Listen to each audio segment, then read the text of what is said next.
fishing is not just for guys with boats. You can go off the shore, just look for areas where there's shallow reed beds, broken bottom, sand, weed, rocks. That's where the squid are going to be holding. They'll chase the bait fish up into those shallows, so that's where you want to be fishing. We're fishing in about 10 foot of water here, so we're using a small jig, about size 2.5. Some guys like to use 2.0. Just depends on the sink rate and your retrieve style.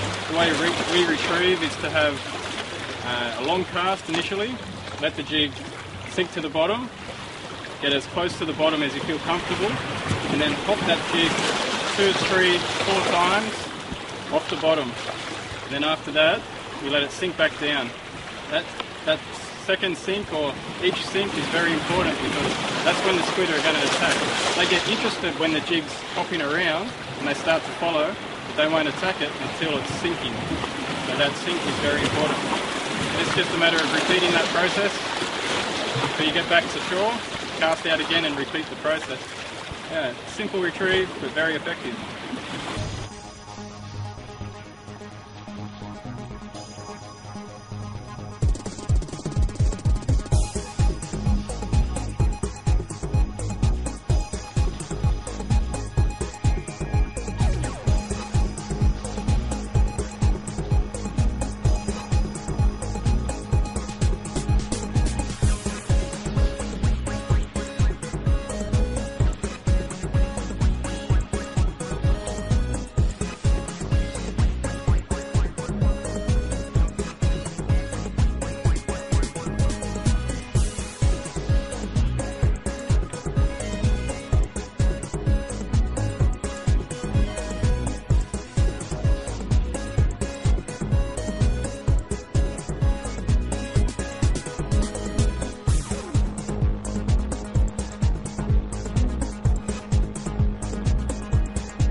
So here it's very shallow and the width is high. That's why I choose 2.5. So this is slow sinking.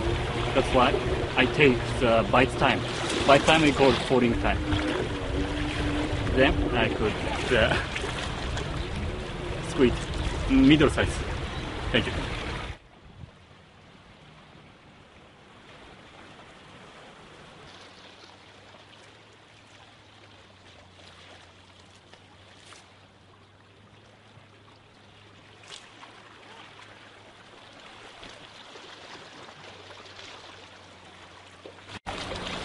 Nice little squid caught on a EGOQ Live 2.5, fishing off the shore here. Took it on the drop. Next jig, I felt the tension and wound him in.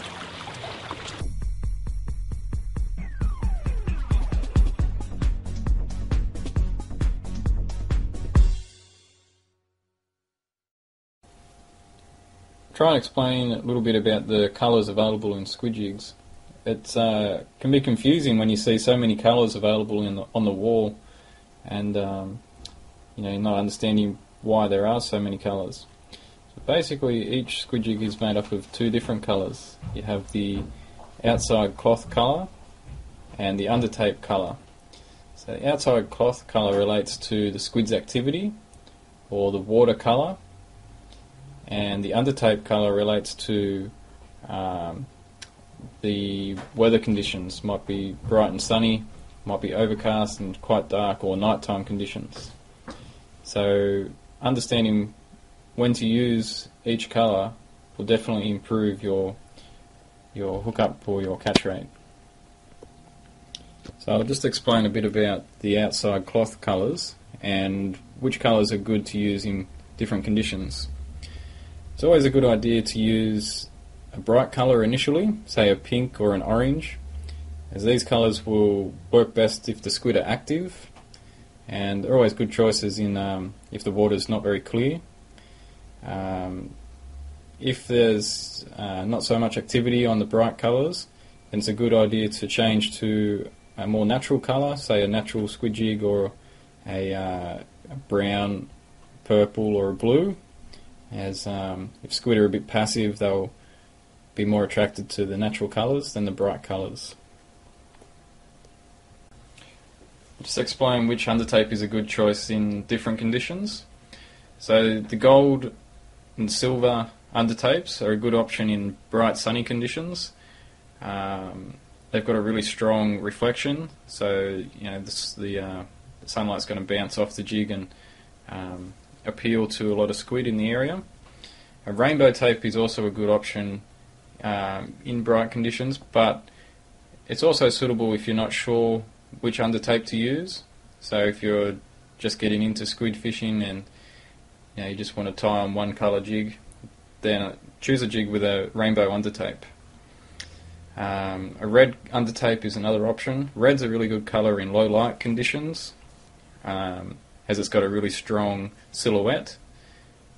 So if you're fishing early morning, in the evenings, or even night time, the full moon, the red undertape's a really good option. You can get jigs with a full glow body. Full glow bodies are really good, obviously at night, but also for low light, so early morning and evening conditions. Some of the later, newer jigs have got clear or transparent bodies. These are suitable for bright conditions, as the sunlight's able to pass through the body and creates a really natural looking jig. So they're able to appeal to some squid that possibly wouldn't be interested in those other undertape colours.